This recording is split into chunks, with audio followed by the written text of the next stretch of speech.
Okay, I wasn't going to make this video, but I'm doing it anyway just to show what I was talking about.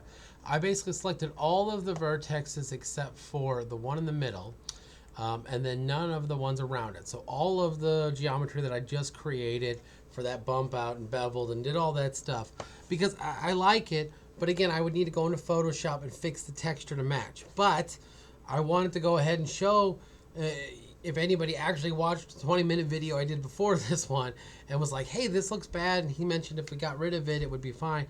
I want to show you that I wasn't lying and that it's pretty easy to actually fix. Hard part is selecting all of these dots. But you can see I've selected them all. They're all selected except for the one in the middle, because then the geometry will get all funky.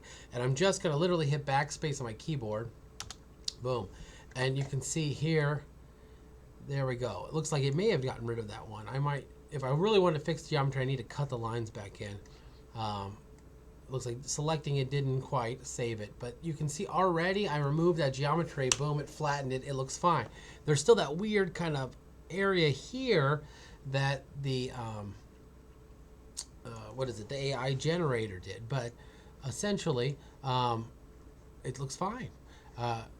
Again, there's a little bit of distortion. My geometry is a little bit funky. I'm going to need to cut some edges in. So if I want to fix this, let's say I want to use it, I wanted to remove that stuff, but I want this usable. I'm going to need to cut the edge here to make sure that geometry is logical and makes sense. Otherwise, I might get distortion, weird shading, all kinds of funkiness.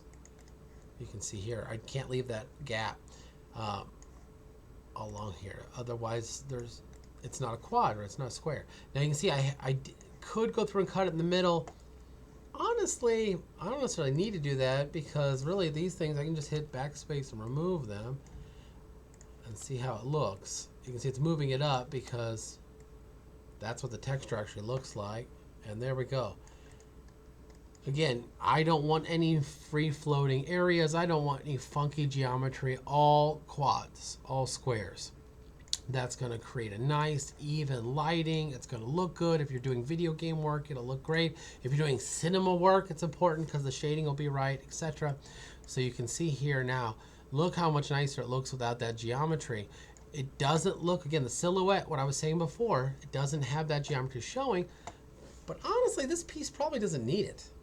Like, you know, if you're making objects for a game, you really have to balance how many polygons per object you want to do, because each, as you're playing the game, you know, each polygon adds the number of draw calls and adds to the rendering kind of strain on the game engine. And we want the game to be running at, ideally, something around 60 frames per second. So, you know, keep that in mind.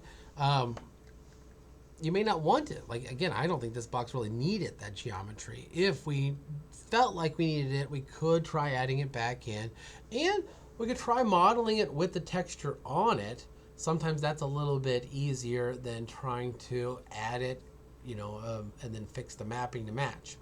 Okay, so I just wanted to make this last video. This one's going to be a short one, basically showing you that if we remove that geometry, it looks pretty good.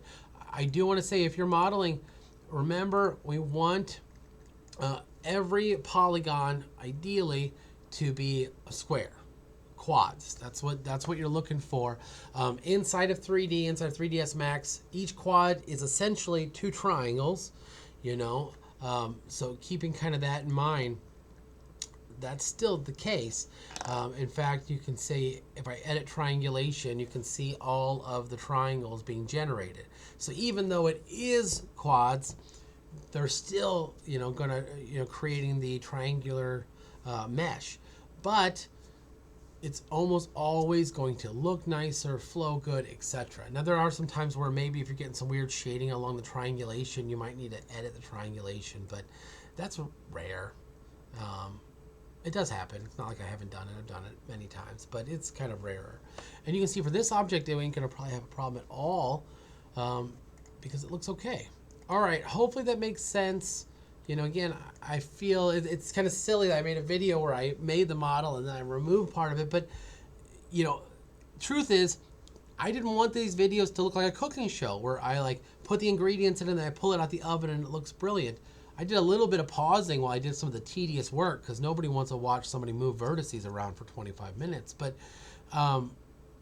you can see realistically, the models take tinkering, right? You model it, you edit it, you fix the texture, you go back, and it takes a little bit of that work. So, you know, you can think of it as kind of, this is me, being more honest with you. Like, I'm not just going to say click here, boom, boom, boom, and it's magic. Again, a lot of training videos do that. No, you've seen me like, okay, I screwed up. I'll go back and fix it. I made a mistake. I didn't do this right, or I didn't like how this looked in Photoshop. Again, it's up to you. It's your object, it's your model. You can see here, it does look a little bit funky here because now that I put on the geometry, the wood does kind of, move a little bit. I think it looks fine, but these dots at the bottom, I think were a mistake, if you want my honest truth, because trying to get them to look right took a little bit of fiddling, and even then, I'm not sure if I love it. Like, I don't hate it, but, I'm not sure if I should have put the dots in. I probably wouldn't if I go back. It doesn't matter. I like how it looks, and the dots aren't bad. But again, they feel like they're too, they should be bumped out. Like, again, they should have geometry. And do I really want to model the dots? Again, we could try playing around with our normal map later if we generate one and see how it looks. But, okay. Sorry I'm so long-winded. Being an in-person teacher does that. I hope this helps. Keep modeling.